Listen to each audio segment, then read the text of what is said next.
Mr. Tycoon's Darling Wife. Chapter 7. Saved His Life. After cooking dinner and enjoying it together, Yang Ruqing went home to prepare herself for the next morning's photo shoot. Zhao Lifei quickly cleaned up the mess in the kitchen, showered, and then retired to her office. She didn't know why she always came into this room, but it was surprisingly very soothing. From the light ticks of the clock on the wall, the perfect view of the city, the bright lights of the cars beneath, and the calming scent of cotton, everything about this room screamed comfort. Sitting on the large window aisle, Zhao Lifei stared at the city below her. She took a sip from her wine glass, twirling it around and chuckling to herself at the taste of lemon water.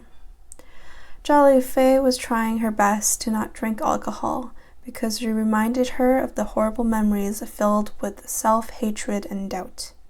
While staring at the scenery of the city, she unknowingly fell asleep, and soon she found herself stuck in a nightmare. Ring, ring, ring!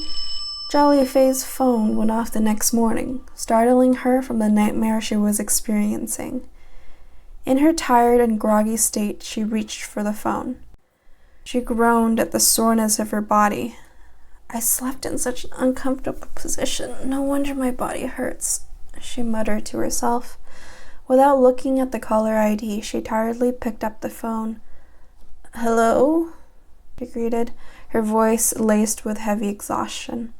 "Xiaofei, did you just wake up?" The aged, yet powerful and deep voice of her grandfather immediately snapped Zhao Lifei from her sleep trance. She sat straighter in her position as if her grandfather was watching her. "Yes, I did," she sheepishly said. A low chuckle could be heard. "My dear, it's 1 in the afternoon. It's not good to sleep that long," he chided her. "I hope you didn't fall asleep drinking some sort of wine or whiskey?" Though his voice was light and warm, there was a hidden layer of warning beneath it. Zhao Lifei cracked a smile, even though she knew he couldn't see it. "No, of course not. I promised you I would stop drinking so much, didn't I?" she said, picking up the wine glass of lemon water. After 2 seconds of careful thinking, she added, "But that doesn't mean I've been perfect. I drank lemon water out of the wine glass yesterday night." Zhao Moyao released a hearty laughter at the image of his granddaughter sulking over lemon water. "As long as it's not wine, I am fine with whatever glass you drink from," he mused, clearly enjoying the idea that she had stopped drinking so much.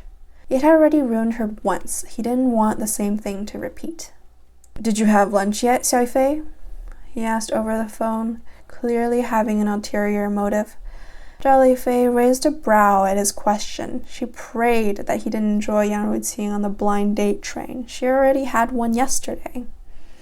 Not yet. Did you?" she asked, placing the glass into the kitchen sink. "No, I did not. How about you have a nice chat with me near one of the restaurants near my office?" he suggested, standing up from the leather chair in his office. Zhao Lifei already knew he had other plans, but she was too lonely to care. "Sure, I'd love to," she quietly said. "Good. I will see you in 1 hour." "That sounds good to me. Goodbye, Grandpa." "Goodbye, my dear," he said, hanging up afterwards.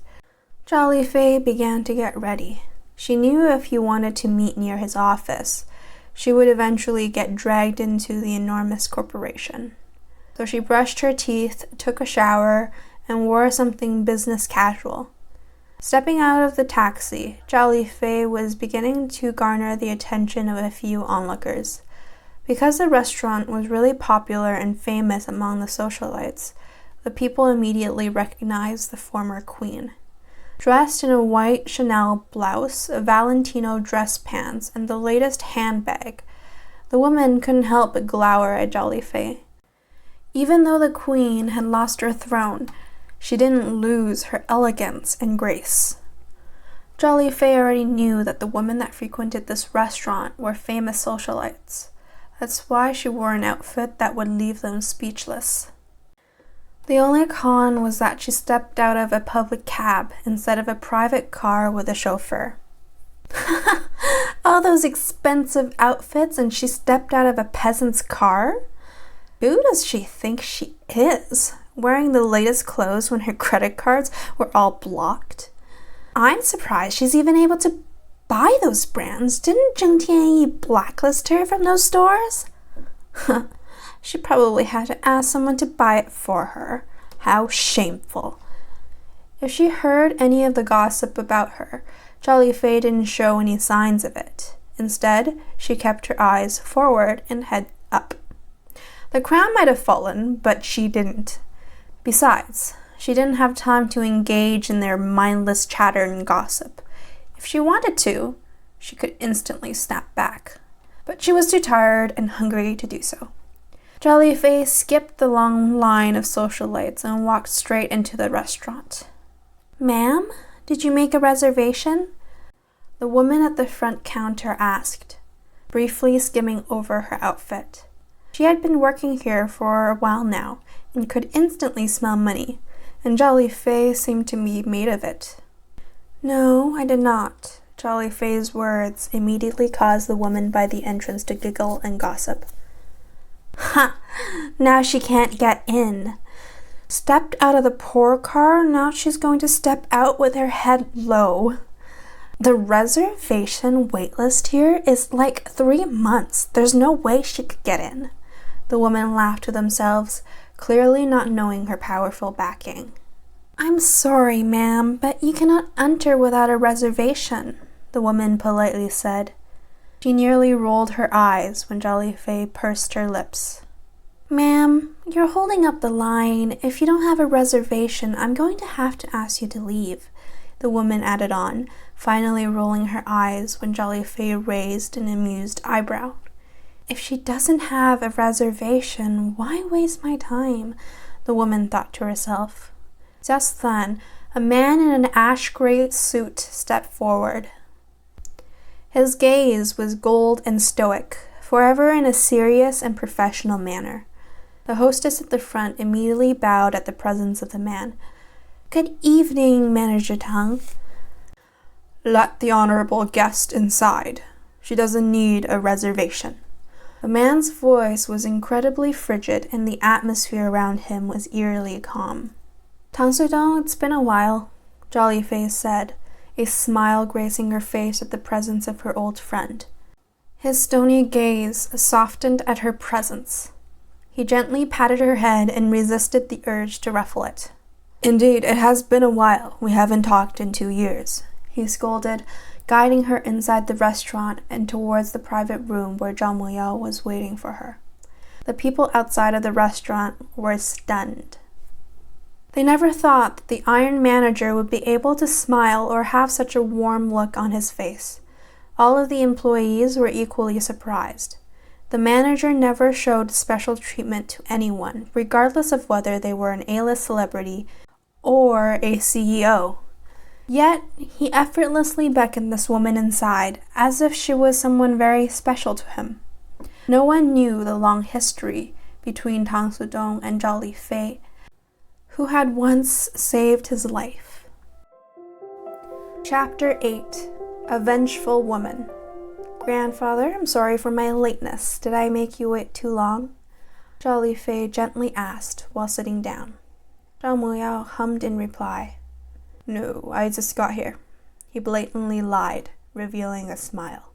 Li Xuan, his private secretary, twitched his lips at his big boss's lie. Zhao Muyao had been waiting here the minute he had called her. He seemed to really cherish the time spent with his granddaughter. He had so many, yet he only seemed to favor this one right here. "Are you sure?" Li Xuan's lips just twitched right now, Zhao Lifei teased. Happy she came 30 minutes earlier than planned. She knew he was the type to constantly wait for her, so she rushed the routine and the cab. Zhao Muyao chuckled, taking a sip of his tea. "It seems I should have made him wait outside," he mused. "That's not nice, grandfather. He has been your right-hand man for the past decade." Zhao Lifei teased back, giggling to herself when she took a sip of the hot tea. Li Xuan let out an exasperated sigh. The two always teased him as if he wasn't present in the same room. Luckily, he was used to their bullying. Whatever made them happy, he would gladly oblige. Besides, why are you still standing, Li Xuan? Come and sit down. Zhao Lifei beckoned towards the empty seats surrounding their table. No, thank you. I have to leave soon, he said, politely declining the offer. Exactly a few seconds later, his phone went off. Excusing himself, he stepped outside. Xiaofei, how are you these past few days? I still haven't visited your condo after coming back last week. Zhao Moyao was a busy man. He was the king of the hotel empire and head monarch of the Zhao Corporation. He did not inherit his position like most company legacies. Zhao Moyao was the youngest in his family, but after working hard, he was able to achieve the outstanding position as CEO of the Zhao Corporation. It's the same routine, there's nothing out of the ordinary, Zhao Lifei said whilst picking up the menu and briefly skimming through it. My sources tell me Yang Ruqing has set you up on another blind date yesterday, Zhao Moyao listlessly said, but his hawk-like eyes were monitoring Zhao Lifei's expression. Zhao Lifei stiffened at the news and sighed. Grandpa, please don't tell me you've hired another private team of bodyguards who are watching me from the distance. She placed down the menu and childishly crossed her arms. Zhao Moyao chuckled. You're a Zhao and my favorite granddaughter. Those titles are enough for you to have a hit on your head. You need to be well protected. Besides, an extra layer of security never harmed anyone. It'll harm my privacy, she retorted. Yes, but it will keep you safe, especially with that Zheng brat and his minx running around the city. Zhao Moyao's voice was nonchalant as he casually threw out the comment, but deep down he was burning with fury and a desire for revenge. He used to be close friends with Elder Zheng, but after the horrible humiliation that Zhao Lifei had to endure, Zhao Moyao severed all ties with the elder.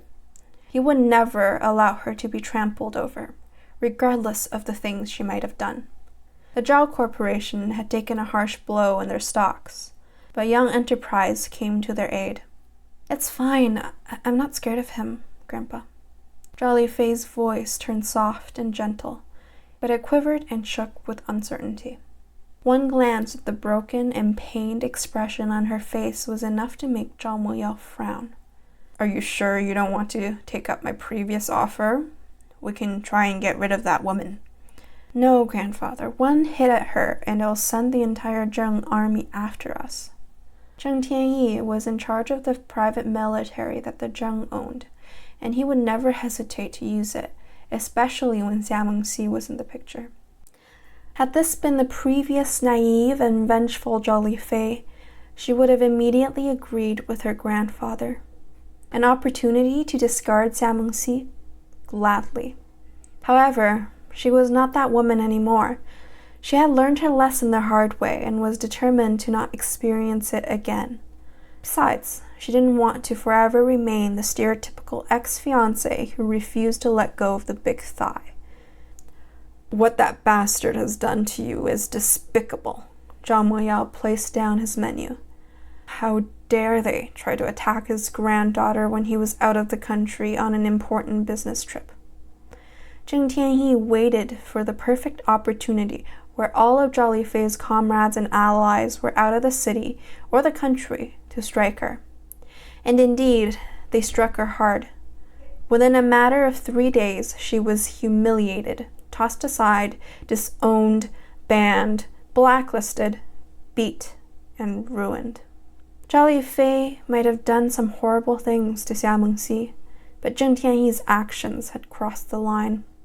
You've changed so much within 2 years, Zhao Moyao said, remembering the memories of Zhao Lifei's spoiled and bratty ways. Zhao Lifei let out a light laughter. I didn't want to be that hateful and vengeful fiancé. A positive change isn't that bad. She rested her cheek on her propped-up hand. You've done too much for that useless man, Zhao Moyao muttered, clearly not wanting to let Zheng Tianyi go unpunished. His granddaughter shouldered all the hard responsibilities of Zheng Tianyi's public fiancée. Xia Mengxi was hidden from the limelight, and thus never received the harsher end of the stick. Zhao Lifei had to endure death threats, constant assassination attempts, staying up for endless nights working on his reports and signing documents. It was all of the responsibilities that Xia Mengxi should have done, but instead of doing so, she ran from it.